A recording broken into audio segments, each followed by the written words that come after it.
भविष्यवाणी जो अब सच हो रही है। भाग 63।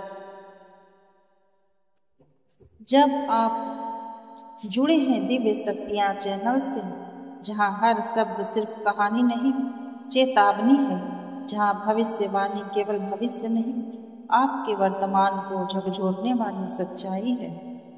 62वें भाग में आपने सुना, जब योगिनी ने अपनी साधना में देखा, धरती थक चुकी थी और आकाश मौन था, लेकिन अब जो सामने आया है वो सिर्फ भविष्य नहीं, एक महाविनाश की दहलीज है।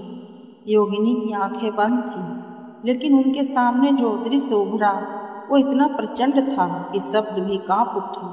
उन्होंने देखा एक गुफा जो पहले कभी नहीं खुली थी। 3 द्वार थे, 2 पहले ही समय के साथ बंद हो चुके थे, लेकिन तीसरा द्वार अब थरथरा रहा था, मानो कोई शक्ति उसे भीतर से धकेल रही हो।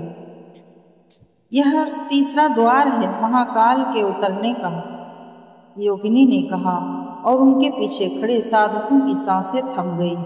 जब यह द्वार खुलेगा तो केवल दर्शन नहीं होंगे, बल्कि निर्णय होगा। उनकी भविष्यवाणी थी। 3 शक्तियां जग चुकी है, अग्नि, वायु और नाद। अब केवल जल और आकाश को जागना है।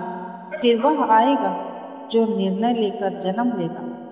शिव के त्रिनेत्र की अग्नि अब धधकने लगी थी और योगिनी ने बताया, इस बार जो शिव उतरेंगे वो भोले नहीं होंगे, वो रुद्र होंगे, और जिनके पास अधर्म की परछाई भी होगी उनके लिए कोई क्षमा नहीं बचेगी। अचानक भूमिकंपन होने लगा। किसी दूर देश की एक गुफा में पत्थर खुद ब खुद हिलने लगे।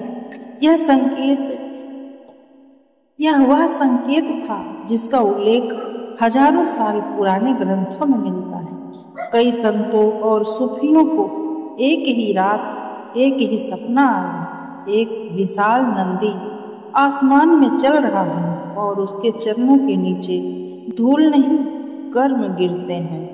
यदि आप ये संकेत अब भी केवल एक कहानी मानते हैं, तो आप शायद वह अवसर खो देंगे जिसमें चेतने वाले बचाए जाएंगे और सोए हुए काल के ग्रास बन जाएंगे।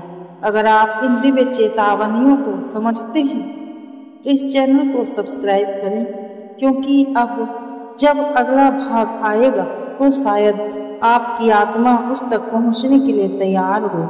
दिव्य शक्तियाँ केवल एक चैनल नहीं, यह एक पुकार है उन आत्माओं के लिए जो सत्य के रास्ते पर चलने को तैयार है।